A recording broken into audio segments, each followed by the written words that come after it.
के मातृत्व और पितृत्व में।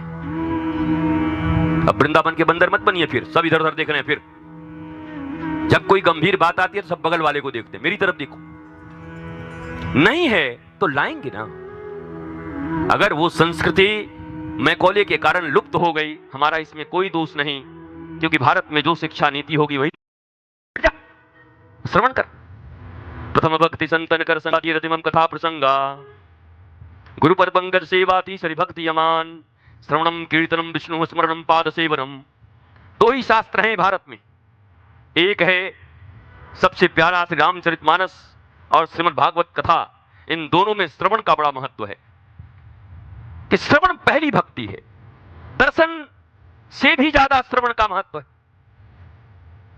दर्शन से बात नहीं बिगड़ा था कैकेयी और मंथरा का, एक ही जगह रहते थे, रोज दर्शन करते थे एक दूसरे का। पर एक दिन जब श्रवण कर लिया कैकेयी ने मंथरा की बात, तो बात बिगड़ गई।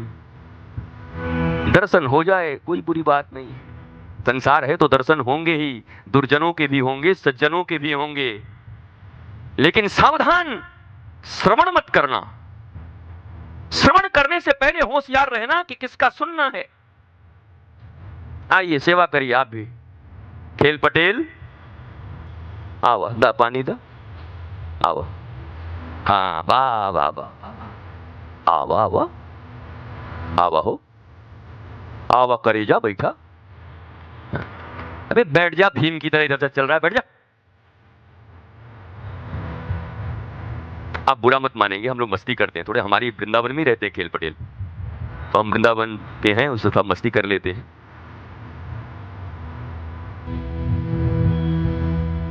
तो हम भूल गए क्या बोल रहे थे। बोले जब आप ही भूल गए तो हम लोग को थोड़ी याद है, हम लोग तो ऐसे ही भूले हुए। हाँ, श्रवण श्रवण बहुत महत्वपूर्ण है। मंथरा और कैकेयी एक ही घर में रहते थे, पर कुछ बिगड़ा नहीं, क्योंकि दर्शन करते थे। बहुत ज्यादा कैकेयी सुनती नहीं थी, कैकेयी बोलती थी, मंथरा सुनती थी, तब तक सब ठीक था। लेकिन जिस दिन मंथरा ने बोला और कैकेयी ने सुन लिया तो सब गड़बड़ हो गया।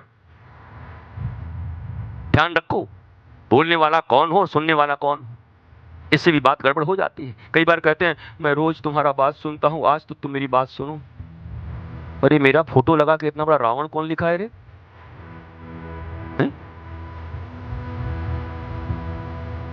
कमाल है, देख रो सुनील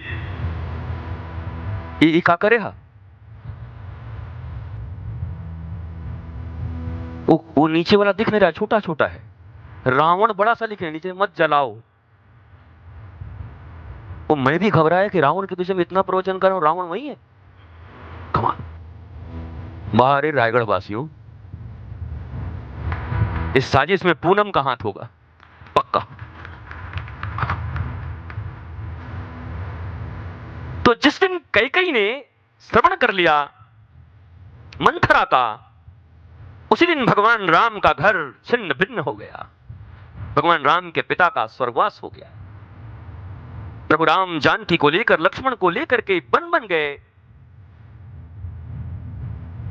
और जिनके लिए राज मांगा गया था वो बेचारे गड्ढे खोद कर रहते थे भरत। और जिस मां ने ये किया था कि मेरा बेटा बहुत खुश होगा, उस बेटे ने कह दिया कि पापिनी, अब मैं जिंदगी में तुझे मां नहीं कहूंगा। इसलिए मैं कहता हूं, मां पिता अपने बच्चे के लिए जितना करते हैं शायद दुनिया में कोई नहीं कर सकता। इक्ष्वाकु वंश का ये नियम था कि बड़ा बेटा ही राजा बनता है, पर कैकेयी ने कहा नहीं, इस बार मेरा बेटा बनेगा। आई लव माई सन, मेरा बेटा भरत बनेगा। अच्छा बताओ, कैकेयी ने कोई गलत काम किया था? अपने बेटे को राजा बनाना चाहती थी, और इस दुनिया में ऐसी कौन मां है जो अपने बेटे को राजा नहीं बनाना चाहती? बचपन से कहते मेरा राजा बेटा, मेरा राजा बेटा, बोलती है कि नहीं? बोलती है ना। हर मां अपने बच्चे को राजा बनाना चाहती है, राजा बेटा कहती है। कैकेयी ने भी वही चाहा था, पर इतना बुरा परिणाम क्यों हुआ? क्या यह प्रश्न सोचने लायक नहीं? क्या केवल रामायण सुन के उठ जाने का है? रामायण 9 दिन तक सुना, उठ गए, नियम था, हवन कर लिया। क्या कभी चिंतन नहीं होता इन विषयों पर, जिससे हमारे परिवार सुधर जाएं, जिससे हमारा संस्कार सुधर जाए, जिससे हमारा समाज सुधर जाए, जिससे राष्ट्र की उन्नति हो? और फिर वसुधैव कुटुंबकम की बात करें। अभी तो अपना ही कुटुंब में इतना महाभारत मचा हुआ है, तो वसुधैव कुटुंबकम की क्या बात करें। अपने कुटुंब को संभाल नहीं पा रहे हैं, वसुधैव कुटुंबकम की बात कर रहे हैं। पहले अपना कुटुंब संभालो, अपने कुटुंब में रामत्व, कृष्णत्व, संस्कार, संस्कृति लाओ। सनातन धर्म में 16 संस्कार होते हैं, किसको पता है?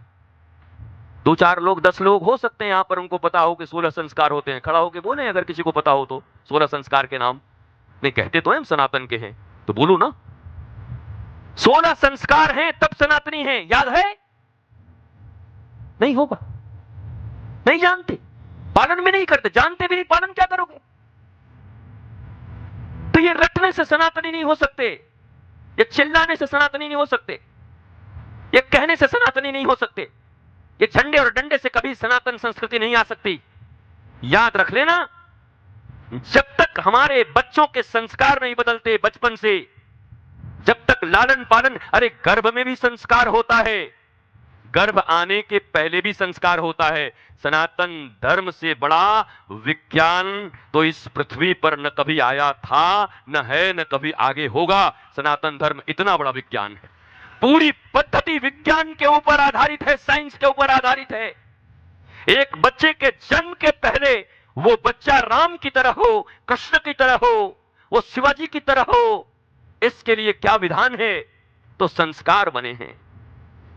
पर हम तो संस्कारों का नाम भी नहीं जानते। और शास्त्र कहता है केवल 3 बातें जिनके भीतर हों, क्या? बोला खाना, खाना पीना, सोना, मैथुन, बच्चे जन्म देना। कहा ये तो पशु का काम है। तो मैं नहीं कहता, ये आपके शास्त्र कह रहे हैं कि अगर सिर्फ 3 चीजें आपके पास हैं, और नहीं गुरुजी इससे भी ज्यादा है, फिर बच्चों को पढ़ा लिखा करके उनकी नौकरी लगा देते हैं। वो तो सब कोई कर देता है। शेरनी भी अपने बच्चे को शिकार सिखा देती है, क्यों नहीं सिखाती? बोलो, नहीं सिखाती? नागिन अपने बच्चे को डसना नहीं सिखाती? ऐसे ऐसे छोटा सा नाग रहता है, ऐसे करता है, फिस फिस मत कर, फुस कर, तो मां सिखाती है, फिर धीरे धीरे उठता है, तो सीखता है। अगर इतना ही सिखा के अगर आप समझते हैं कि मैं सनातन संस्कृति का और माता पिता और घर परिवार वाला हो गया, तो शास्त्र के अनुसार तो थोड़ी शंका है आपके मातृत्व और पितृत्व में। अब वृंदावन के बंदर मत बनिए, फिर सब इधर उधर देख रहे हैं। फिर जब कोई गंभीर बात आती है तो सब बगल वाले को देखते, मेरी तरफ देखो। नहीं है तो लाएंगे ना। अगर वो संस्कृति मैकॉले के कारण लुप्त हो गई, हमारा इसमें कोई दोष नहीं, क्योंकि भारत में जो शिक्षा नीति होगी वही तो हमको पढ़ना है। तो हमारी क्या भूल है? हमने तो अपने बच्चों को पढ़ाया, पर वो हमारी नीति नहीं थी जो पढ़ाया जाना चाहिए था। 70-75 साल के बाद ये नीतियां पूर्णतः बदल जानी चाहिए थी। सनातन संस्कृति वैज्ञानिक पद्धति अर्थात आधुनिक कंप्यूटर साइंस को लेकर के और प्राचीन हमारी सनातन विद्या को लेकर के एक फ्यूजन विद्या पद्धति तैयार की जाती, और उस विद्या पद्धति को भारत में लाया जाता, और उस विद्या पद्धति से, उस गुरुकुलम से, उस फ्यूजन गुरुकुलम से जो बच्चे निकलते, तो यकीन मानो हाथ में डिग्रियां लेकर के बेरोजगारों की टोली बनाकर नहीं घूमते, बल्कि जैसे प्राचीन भारत में गुरुकुल में 20 प्रकार की विद्याएं होती थी, और वहां से जब कोई बालक निकलता था तो वो नौकरी नहीं ढूंढता था, बल्कि दुनिया वाले आकर के उस गुरुकुल के बच्चे के पास नौकरी पाया करते थे, जो गुरुकुल से निकला करता था, विदेशी नौकरियां पाया करते थे। वो भारत था। भारत सोने की चिड़िया ऐसे नहीं कही गई, भारत विश्व गुरु ऐसे नहीं कहा गया, कुछ कारण रहे होंगे। अगर भारत के लोग केवल आत्मा पूजा पाठ और पीपल में पत्ता और पीपल में और बरगद में केवल धागा बांधना जानते थे, उपवास करना जानते थे, तो सोने की चिड़िया भारत को क्यों कहा गया? तो बाबर यहां क्या करने आया? तो सिकंदर यहां क्या करने आया? ये दुनिया के जितने भी बड़े शासक हुए धन प्राप्त करने के लिए कहां आए? लूटने कहां आए? भारत की भूमि पर आए। भारत को लोग कहते हैं सपेरों का देश था, जादूगरों का देश था, गरीबों का देश था। अरे जब सपेरों और गरीबों का देश था तो इतने बड़े अरबपति यहां क्या करने आए थे? ये लुटेरे। इसका मतलब उस समय भी दुनिया में अगर धन हो या विद्या हो, सर्वश्रेष्ठ कोई देश था, तब भी भारत उस समय था, और आज भी होने की पूरी संभावना है भारत के भीतर। आज भी संभावना है, अगर वही संस्कृति हो, वही विद्या हो। माफ करना, आज मैं 10-15 मिनट में बस अपने सनातन संस्कृति और आपके परिवारों में खुशियां लौट आएं, आनंद लौट आएं, आप स्वस्थ रहें, शांत रहें, आनंदित रहें, इसके लिए बोल रहा हूं। मेरे पास समय होते या फिर कभी होंगे तो हम फिर बोलेंगे। वो 8-10 साल पहले कहीं बोला था किसी टॉकीज में, तब की प्रज्ञा अलग थी। अब कभी मौका मिलेगा, कभी 1 दिन 2 दिन, कभी समय हमारा आपका मिला तो हम विस्तार से चर्चा करेंगे अपने परिवार के ऊपर, अपनी संस्कृति के ऊपर। कहाँ प्रॉब्लम्स हैं माता पिता और बच्चों के बीच में, कहाँ ईगो आ रहा है, कहाँ बच्चे रिलेट नहीं कर पा रहे हैं, क्यों माता पिता इतने परेशान हैं, क्यों बच्चे अपने आप को अकेला समझने लगते हैं कि मेरा कोई नहीं है, मेरा कोई नहीं है, और बाहर का कोई लंपट आकर के उसको प्रेम दिखा करके और माता पिता से भी अलग कर लेता है। ये सब कमियां क्यों आ रही हैं? इन सब के ऊपर तात्विक रूप से जब विचार होगा उसी को धर्म कहते हैं। धर्म केवल साधारण कोई कथा नहीं है, कोई ढोल नहीं है, कोई कीर्तन पीटना नहीं है। कीर्तन का भी अर्थ बड़ा प्यारा है। मीरा ने बताया कीर्तन का अर्थ क्या है। कीर्तन का अर्थ हम समझते हैं जितना शोर कर सके, जितना बजा सके, हाँ वो ठीक है। कीर्तन का अर्थ है जहां हम अपनी कीर्ति को भूल जाएं और अपने तन को भूल जाएं, वो घड़ी कीर्तन का होता है। न हम कौन है ये याद रहे, न हम कितने पढ़े हैं और कितने बड़े हैं हमको ये याद रहे, भूल जाएं। जब मैं था तब हरि नहीं, अब हरि हैं मैं नाही, प्रेम गली अति सांकरी, तामे तू न समाही। कीर्तन का अर्थ यही होता है, जब कीर्ति भी विस्मृत हो जाए, मैं कौन हूं। मुझे बड़ा अफसोस होता है, बड़े बड़े सभाओं में जाता हूं, जुडिशरी की सभाओं में जाता हूं जहां जजेज बैठे होते हैं, बड़े बड़े यूनिवर्सिटीज में जाता हूं जहां बड़े इंटेलेक्ट्स लोग बैठे होते हैं, और मैं देखता हूं, देख करके बड़ा अफसोस होता है कि मन तो उनका ताली बजाने का करता है, पर बगल में देखते हैं कि जूनियर बैठा हुआ है जज, हमसे हम कैसे ताली बजाएं, ऐसे करते हैं, खुल के ताली भी नहीं बजा पाते। हंसने का मन करता है, कुछ होता है, लगता है कि हाँ कर कहां जा, फिर बगल।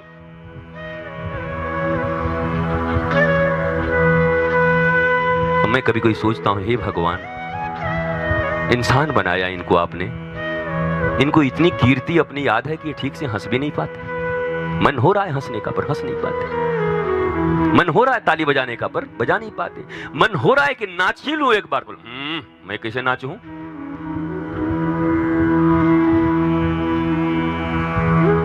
कितनों का तो कथा के पूर्व भी इतना लंबा मुंह रहता है, अब कथा के बाद थोड़ा बहुत और बढ़ जाता है।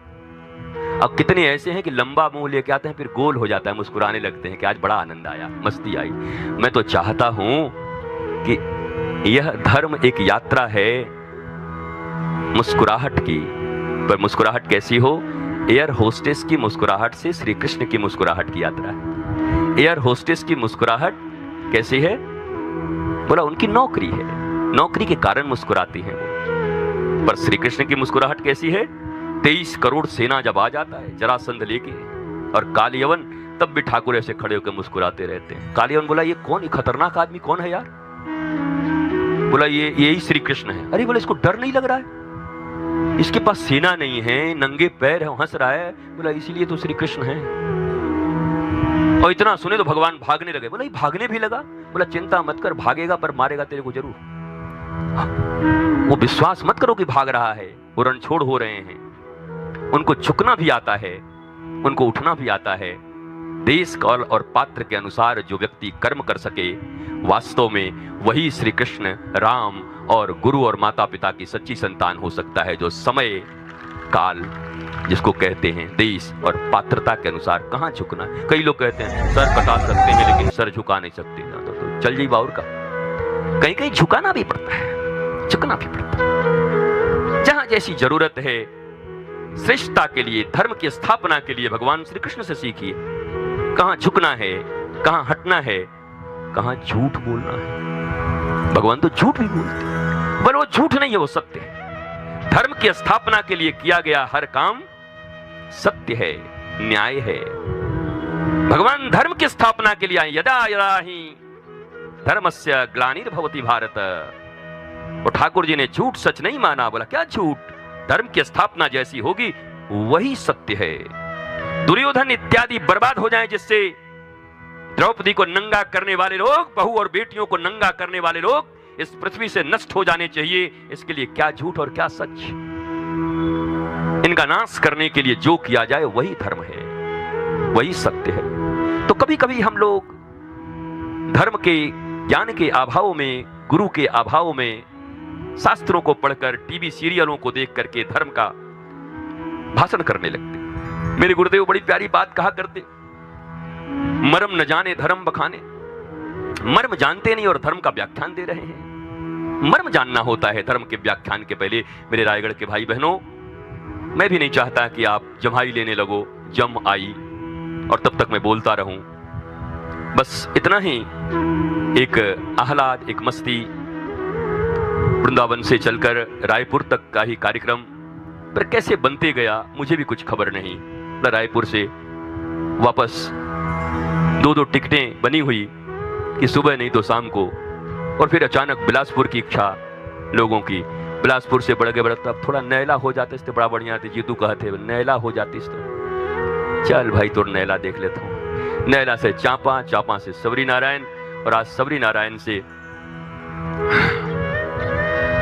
हमारे प्रिय रायगढ़ वासियों के बीच भी आने का अवसर मिला। और इस रायगढ़ के बाद अब हमारा प्रस्थान यहाँ से रायपुर और फिर वृंदावन के लिए, दिल्ली से वृंदावन के लिए होगा। पर ये विश्राम यात्रा आपके साथ बड़ी प्यारी रही, बड़ा आनंद, बड़ा आह्लाद, और मैं हृदय से यही शुभकामना व्यक्त करता हूँ कि आपकी कोई मनोकामना पूर्ण हो। वो लोग बोले बड़ा खतरनाक आदमी, बोला कोई मनोकामना पूर्ण हो। मनोकामना के लिए तो मरे जा रहे हैं। देखो मनोकामना बड़ी खतरनाक है।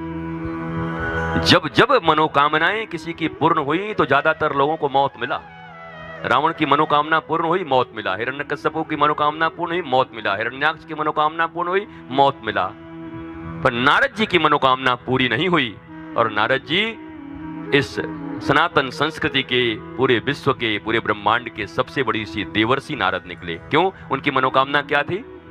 बीणा रख करके और शादी करने की। मोहिनी रूप देखा, बोला महाराज हाँ ठाकुर जी मैं शादी करूं, अब मोला गृहस्थी धर्म करना है। अरे ठाकुर जी बोले तू कहां फंस गया, तू तो बढ़िया नारायण नारायण करता है, सबको नारायण की बात सुनाता है नारद, तू काहे को फंस रहा है? अरे नहीं नहीं महाराज, अब मुरले नहीं बजत है बीना फीना, मैं जिंदगी भर बीना बजा हूं, बोला अब गृहस्थी करना है। तो भगवान के सामने उन्होंने कहा कि मुझे अपना स्वरूप दे दो, रूप दे दो। और भगवान चक्कर में पड़ गए, है तो पक्का भगत, कैसे नहीं दूं? हरि का रूप मांगा। लेकिन नारद जी से एक बड़ी प्यारी बात हो गई।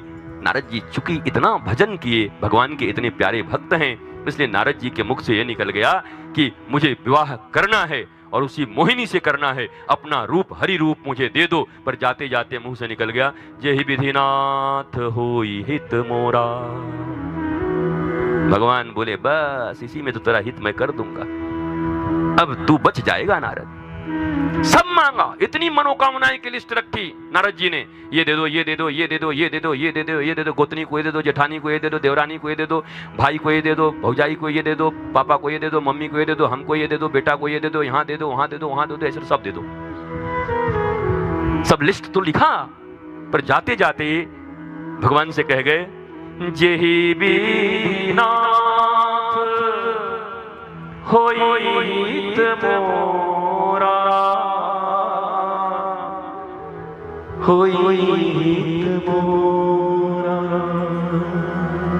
जेहि बीनाथ होइत मोरा।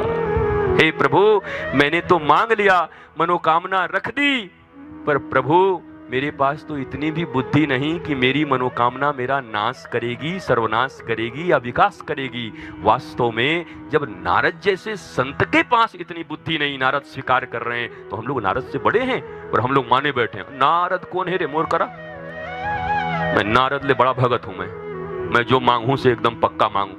नारद जी को पता था मैं जो भी मांगूंगा हो सकता है विकास के बदले मेरा सर्वनाश हो जाए, इसलिए परमपिता परमेश्वर और गुरु के चरणों में जब कभी जाना तो लिस्ट जरूर ले जाना। ऐसा नहीं कि मत बोलना कि घर चाहिए, एक घर हो जाता गुरुजी, बेटी की शादी थी, बच्चे की न, बोलने में संकोच मत करना, जरूर न बोलोगे वहां तो कहां बोलोगे, ठाकुर जी के पास न बोलोगे तो, गुरु के पास न बोलोगे तो कहां बोलोगे, बोलना। पर इतना जरूर सीख लो चलते चलते कि सब बोल के और अंत में सर झुका के कहना, जेहि बीनाथ होइत मोरा, होइत मोरा, इतना कह देना और तुम्हारी छुट्टी। अब पक्का जान लो कि अब तुम्हारा अमंगल इस पृथ्वी पर तो छोड़ो, ब्रह्मांड में कोई नहीं कर सकता, क्योंकि ब्रह्मांड के पिता को तुमने कह दिया, यही विधि नाथ होई हित मोरा, जिसमें मेरा हित हो। सत्य क्या है मुझे कुछ खबर नहीं, असत्य क्या है मुझे कुछ खबर नहीं। जैसे माता और पिता अपने बच्चों को सत्य असत्य से कोई जिसमें उसका हित होता है वही करते हैं। बच्चे का तो मन होता है आइसक्रीम खाऊंगा, आइसक्रीम खा, तेरे को सर्दी है मत खा, खाऊंगा खाऊंगा, सर्दी है नहीं खाऊंगा, खाऊंगा मत खा, कल देंगे, मैं आज ही खाऊंगा, पाट पाट पाट, ले खा आइसक्रीम। हाँ, माता लोग तो इसका आइसक्रीम खिलाती हैं कि बच्चा 2-3 दिन तक सोया रहता है। भैया का आइसक्रीम तो बड़ा बढ़िया होता है, तड़ तड़ तड़ दे दिया, ले खा आइसक्रीम। अच्छा, दूर से आदमी देखे बोले भाई कैसी है बताओ, बच्चे को मारती है, बड़ी खतरनाक। पर माँ को पता है कि आज इसे सर्दी है, कोल्ड एंड कफ है, अगर आज इसने ले लिया तो निमोनिया होने के खतरे हैं, इसके प्राणों पर खतरा हो सकता है। इसलिए बच्चा भले ही जिद करता हो, मनोकामनाएं रखता हो, पर माँ कहती है यही विधि पुत्र हित होई तोरा, करूंगी मैं वही तेरे हित के अनुसार। वो तो दीपक पकड़ने में आग पकड़ हूं, मैं आग पकड़, मैं पानी में जाऊंगा, मैं सड़क पे जाऊंगा, सड़क पे जाके दर दर दर सो जाओ, हो गया सड़क पे। वो जानती उसका हित कहाँ है, वो बच्चे का हित जानती है, मां जानती है, क्योंकि मां ने जन्म दिया है ना, वो अपने लालन का हित जानती है। पिता ने पाला है, पोसा है, उनको कंधे पे बिठाया है, गोद में उठाया है, वो जानते हैं उनके हित को, इसलिए वो उनके हित के अनुसार ही काम करते हैं। ठीक इसी प्रकार मेरे भाई बहन, गुरु के पास भी जब जाओगे ना, तो कभी कभी गुरु से कुछ कहोगे, आम कहोगे तो नींद देंगे, तब क्या कहते हैं, मैं गुरु बदलत हूं रे, का ये मोर मन के लायक गुरु। अबे तुम्हारे मन के लायक गुरु होगा तो कब्र खुद जाएगी तुम्हारी। गुरु तुम्हारे मन के योग्य नहीं होगा, गुरु तुम्हारे हित के लिए इस पृथ्वी पर आते। संत इस जगत में तुम्हारे हित के लिए आए हैं, तुम्हारे मन के अनुकूल होने नहीं आए। रायगढ़ में आए और हमारे मन से नहीं चले, बच गया बेटा, तुम्हारे मन से नहीं चले तो। मन से चलेंगे तो तुम भी जाओगे, हम भी जाएंगे।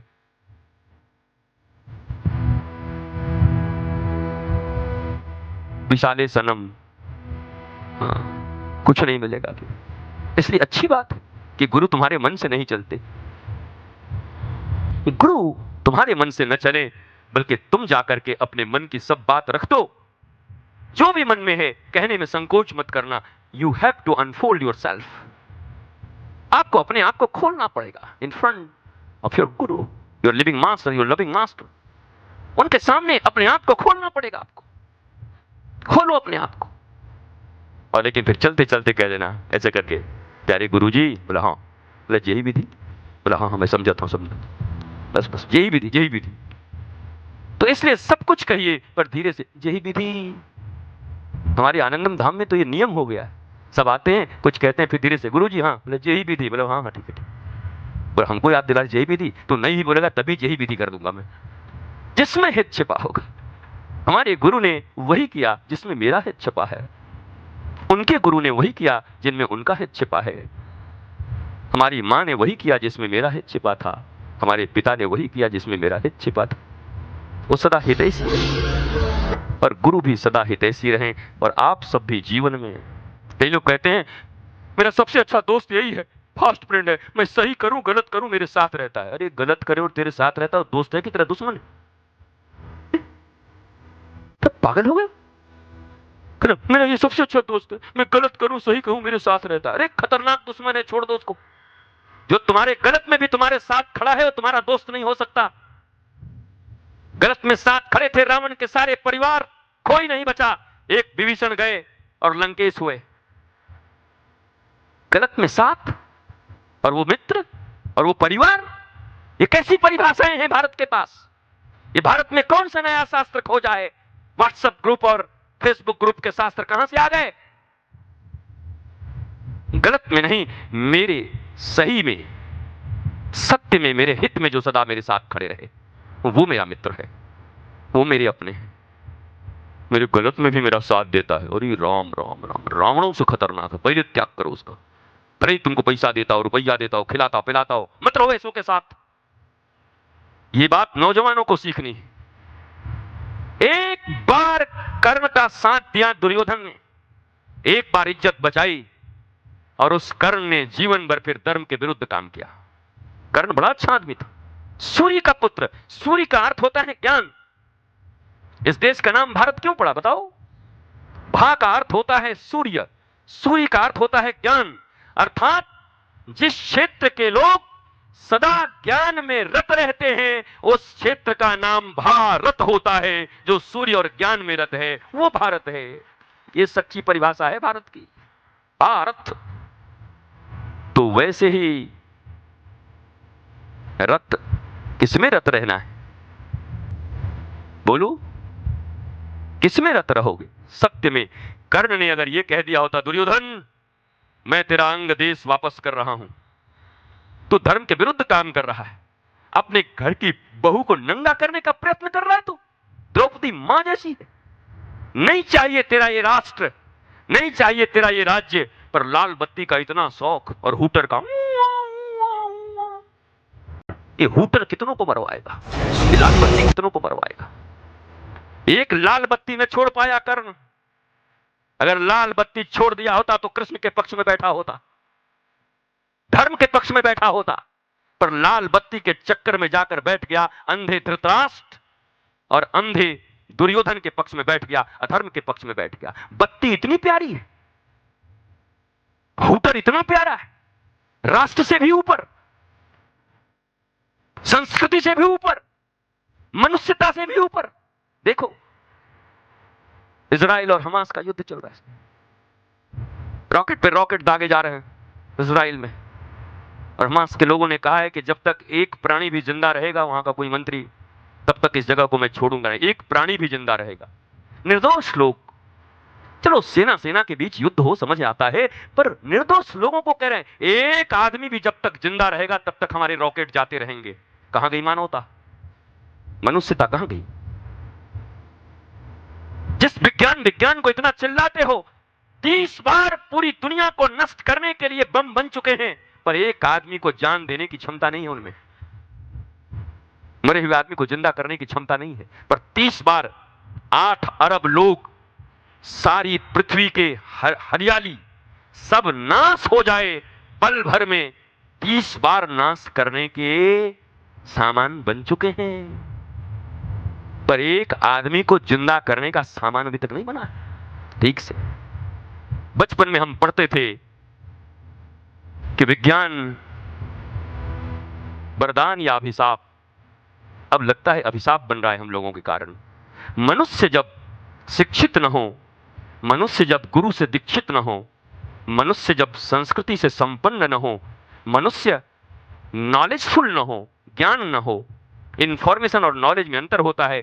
गूगल में इंफॉर्मेशन है और गुरु के पास नॉलेज है। ये गूगल से काम नहीं चलेगा, ये इंफॉर्मेशन तुम्हें दुनिया में शांति नहीं दे सकती। अनुभव, नॉलेज, जिन्होंने जाना है, जिन्होंने अपने ऊपर सब कुछ झेला है, देखा है, वो ज्ञान से जीवन बनेगा। तो नॉलेज और इंफॉर्मेशन के बीच में आज के स्टूडेंट को अंतर करना होगा। मेरे बेटियों, मेरे बच्चों, अंतर करो। ये गूगल से काम नहीं चलेगा, गुरु ही काम आएगा, सदगुरु, नॉलेजफुल सदगुरु, जो तुम्हें जीना सिखा सके, जो तुम्हें हंसना सिखा सके, जो तुम्हें मुस्कुराना सिखा सके, विपरीत से विपरीत परिस्थितियों में भी तुम मुस्कुराते हुए चल सको, जहां जा सको, आह्लादित रह सको,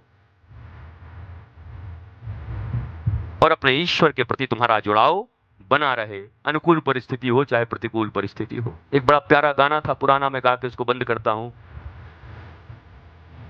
ओ क्या नाम है इसको? आँखों में छाए अंधेरे जरा बुझाने लगे आरती का दिया। आँखों में छाए अंधेरे जरा तो बुझाने लगे आरती का दिया। थोड़ा सा मन के प्रतिकूल काम हुआ तो आरती बुझ गई, भगवान टगवान कुछ नहीं। उसके बाद भी गुरु और भगवान कहते हैं, ये दर्पण तुम्हें जब डराने लगे, अंधेरे भी दामन छुड़ाने लगे, तब तुम मेरे पास आना प्रिय, मेरा दर खुला है, खुला ही रहेगा तुम्हारे लिए, तुम्हारे लिए। कोई जब तुम्हारा हृदय तोड़ दे, तड़पता हुआ जब कोई छोड़ दे, तब तुम मेरे पास आना प्रिय। मेरा दर खुला है, खुला ही रहेगा तुम्हारे लिए, तुम्हारे लिए, तुम्हारे लिए। और ये तो केवल माता पिता गुरु और भगवान का दर ही है जो हमेशा खुला रहता है बच्चों के लिए। कुछ भी करके आ जाओ पर वो दर बंद नहीं करते। ये गाने भी ना कभी कभी सुनील ऐसा लगता है जैसे चौपाई हो यार। हाँ, अ से लेकर ज्ञ तक बने हैं, इसी में गाली भी है, इसी में गाने भी हैं, इसी में वेद भी है, इसी में शास्त्र भी है। And what's your process, it's not important, and what's your motive, it's more important. आपका मोटिव क्या है ये ज़्यादा इम्पॉर्टेंट है, उद्देश्य क्या है ये ज़्यादा इम्पॉर्टेंट है। ये गाने भी जब हम सुनते हैं, हम हमारे आनंदम के बच्चे, तो पूरे भारत और दुनिया में लोग सुनते हैं गानों को। बोला आपके गुरुजी गाना कभी कभी बहुत गाते हैं, बहुत गाते हैं। क्यों गाते हैं? बोला इसीलिए गाते हैं कि इन गानों में भी वो कभी किसी हीरो हीरोइन को याद नहीं करते, बल्कि उनके लिए और हम आनंदम धाम वालों के लिए तो एक ही हीरो हैं। हमारे श्री कृष्ण हमारे हीरो और राधा रानी हमारी नायिका हैं। हम उनके लिए गाते और उनको सुनते हैं। हर बात उन पर फिट होती है, हर चीज, हर चीज, हर एक गाने जब भी गाओ बस हीरो हीरोइन को गायब कर दो, अपने ठाकुर ठाकुरानी को याद करो अपने, ऐसे करके बस देखते रहो, ऐसे करके। ओ मेरे सनम, ओ मेरे सनम।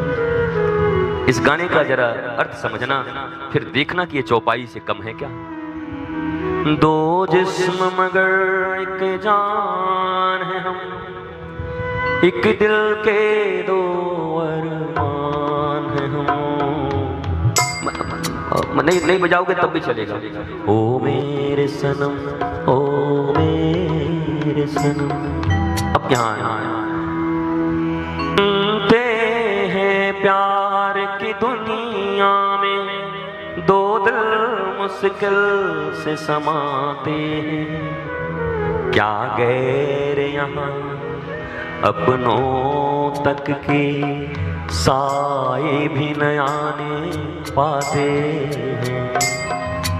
जब मैं था तब हरी नहीं, अब हरी है मैं नाही।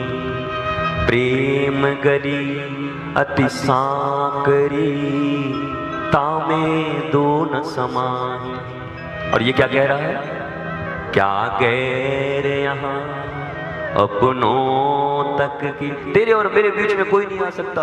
मेरे श्याम, मेरे ठाकुर, मेरे प्रभु, मेरे गुरु, तेरे मेरे बीच कोई नहीं आ सकता। क्यों? क्या गैर यहाँ अपनों तक के साए भी न आने पाते हैं। और जीवन में कभी आपको धोखा हो जाए ना किसी से कि मेरे को धोखा दे दिया, मेरा आदमी धोखा दे दिया, मैं धोखा दे, अब कुछ दिया ही तो ना कि ले लिया। धोखा भी दिया तो दिया है तो ले लो ना। अब देने का उसका काम है, ले लो। पर फिर उसको कैसे करोगे? जिसको बहुत मानते हो उसको देखे हमारे अनुकूल काम नहीं कर रहा, तो इस बात को सास बहू घर में कुछ ऐसा हो जाए तो इसको गुनगुना लिया करो। ये धरती है इंसानों की, कुछ और नहीं इंसान है हम, कुछ और नहीं इंसान है हम। ओ मेरे सनम, ओ मेरे सनम। इंसानों की दुनिया है, कुछ भूल हो गई होगी किसी से, इतना भी क्या चिल्लाना है। इंसानों की दुनिया में इंसान रहते हैं, भूल होते रहते हैं, गलतियां होती रहती हैं। क्षमा करते रहिए एक दूसरे को, परिवार वालों को क्षमा करते रहिए। किसी से हो ही गई भूल तो क्या सूली चढ़ाओगे? अपना ही तो है। क्षमा करो, मौका दो, तुमसे भी तो होती है ना। मीरा कहती है कि प्रभु मेरे अवगुण चित न धरो। तो ठाकुर कहते हैं हाँ मैं मानूंगा तभी। हे मीरा, तुमने कह तो दिया कि प्रभु मेरे अवगुण चित न धरो, तो मैं नहीं धरता, पर किसका? जो किसी और का अवगुण अपने चित्त में नहीं धरता, मैं उसके अवगुण को अपने चित्त में नहीं धरता। श्याम सुंदर ने कह दिया। तुम भी किसी के अवगुण को चित्त में मत रखो। तुम अवगुण रखोगे अपने चित्त में और श्याम सुंदर से कहोगे कि प्रभु मेरे अवगुण चित्त न धरो। प्रभु बोलेंगे अच्छा, सारी दुनिया का अवगुण तू अपने चित्त में रख रहा है और तेरे अवगुण मैं भूल जाऊं। पर जिस दिन तुम भी लोगों के अवगुणों को अपने चित्त में रखना बंद कर दोगे, तो मीरा का ये लाइन तुम भी गाने के योग्य हो जाओगे। प्रभु मेरे अवगुण चित्त न धरो। जो कुछ हुआ है नाथ, तो भगवान कहेंगे नहीं रखूंगा, क्योंकि तू भी किसी का अवगुण नहीं रखता। हम तो दिन रात अवगुण गाएंगे, दिन भर शिकायत करेंगे, दिन भर इसकी बातें करेंगे और कहेंगे हे भगवान मोला क्षमा कर दिया, नहीं करी, याद रखा नहीं करी। तो अगर तुम भी किसी का बुराई अपने हृदय में नहीं रखते तो बिना कहे क्षमा हो जाएगा, ठाकुर क्षमा कर देंगे। पर तुम नित्य बुराइयां करते रहोगे, गाते रहोगे और ठाकुर के सामने कहोगे कि क्षमा कर दो, then how is it possible? It's quite impossible. ये नहीं हो सकता, ये संभव नहीं है। मेरे प्यारे भाई बहन, आप सबको प्रणाम करता हुआ रायगढ़ के लोगों को, बात बहुत है, फिर होगी, फिर मिलेंगे। पर मुझे लगता है ये चंद बातें अपने हृदय में रखकर हमारा आपका आज का मिलन ठाकुर जी की एक अहेतु की कृपा। कुछ माह पूर्व तो ऐसा लगता था कि शरीर ही गया, दिन रात ऑक्सीजन मास्क लगे रहते थे वो तब भी, लेकिन हमारी मस्ती गई नहीं थी। जिन लोगों ने देखा है, हम मास्क लगाए लगाए भी अचानक कहते लगा तो एक वीडियो लगा तो गाना गाऊं जरा, एक बढ़िया एक भजन करता हूं लोगों को। अरे बोला मर रहा है आदमी और उसके बाद कह रहा प्रवचन कर रहा हूं। तो हम अपनी मस्ती में थे, मौज में थे, अपने मौज में। क्यों? क्योंकि संत का जीवन ही ऐसा है। संत कौन है? जो प्रति क्षण को अपना अंतिम क्षण समझता है, इसलिए सावधानी से जीता है कि इसी क्षण में जितना भगवत भजन कर लें, जितनी अच्छी बातें कर लें। शत्रुता कल निर्वाह कर लेंगे, पर प्रेमता का निर्वाह आज करेंगे, क्योंकि ये जीवन का अंतिम क्षण हो सकता है। और यही संतत्व का लक्षण है।